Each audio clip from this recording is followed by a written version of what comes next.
Olá, sexto ano. Vamos dar início ao estudo do capítulo 4 da disciplina de História.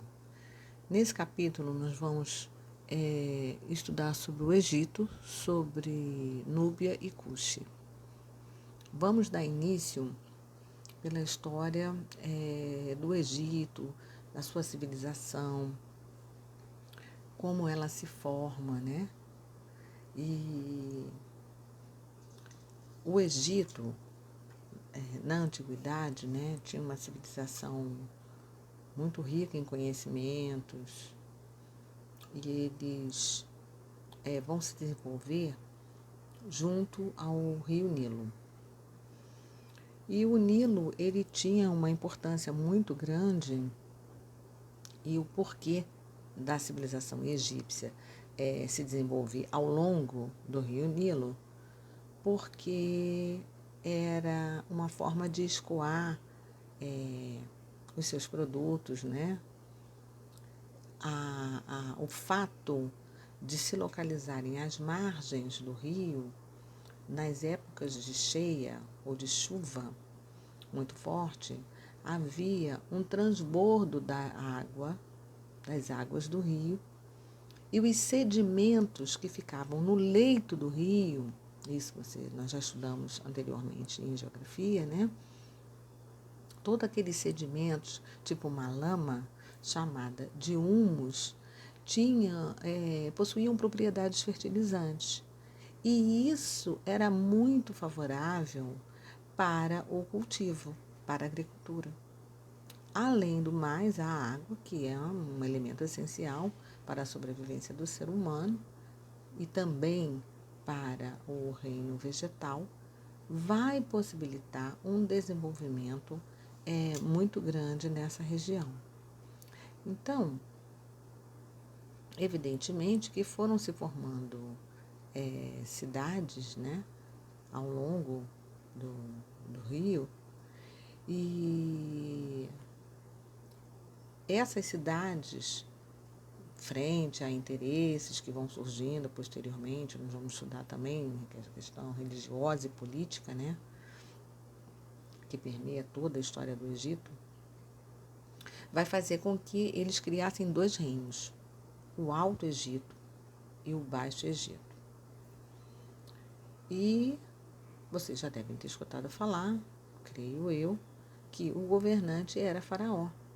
Então, por cerca de 3100 a.C., o Faraó Menes, né, ele vai juntar os dois reinos, o Alto Egito e o Baixo Egito, e vai se fortalecer muito, porque é justamente nesse momento que surge o primeiro império do mundo. Então, por muitos e muitos anos, né, podemos falar até séculos, o Egito era uma grande potência na civilização antiga, né? Ele vai se destacar muito. E Menes, né, o faraó e seus sucessores, porque o poder passava de pai para filho, ficaram no poder por cerca de 2.500 anos. Então, ficou muitos e muitos anos dominando toda aquela região. Para quem tem algum conhecimento bíblico, vai ver que muitas vezes há citações do Egito na Bíblia. Quanto à religião e às ciências, os egípcios, eles acreditavam em vários deuses e também na ressurreição da alma. Então, se eles acreditavam em vários deuses, já sabemos que eles eram um povo politeísta.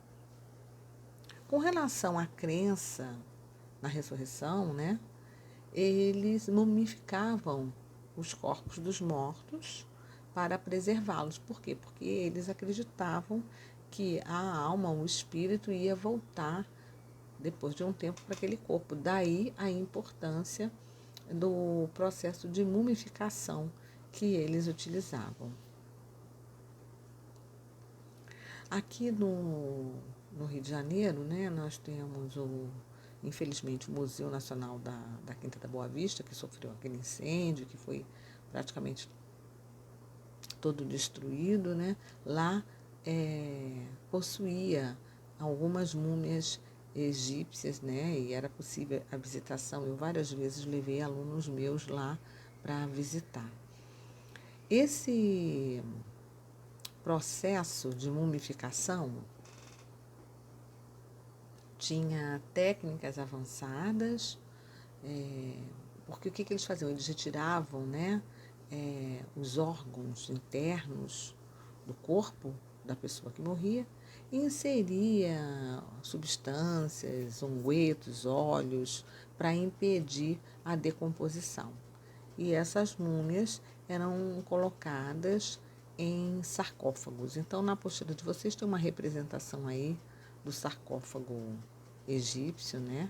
E por conta disso, eles acabaram desenvolvendo muitas técnicas para tratamento de doenças e também remédios, porque eles tinham que abrir os corpos para que pudesse retirar os órgãos. Então, assim, eles foram se aperfeiçoando cada vez mais na área da medicina.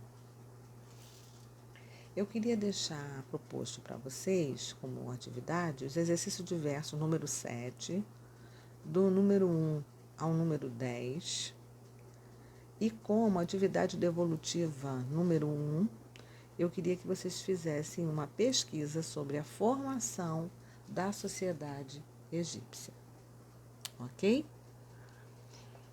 Então, nesta aula, nós vamos ficar por aqui. E nas próximas aulas, nós vamos falar mais sobre a escrita do Egito, a política, como se desenvolvia, e também a engenharia. Tá? Bom estudo para ti.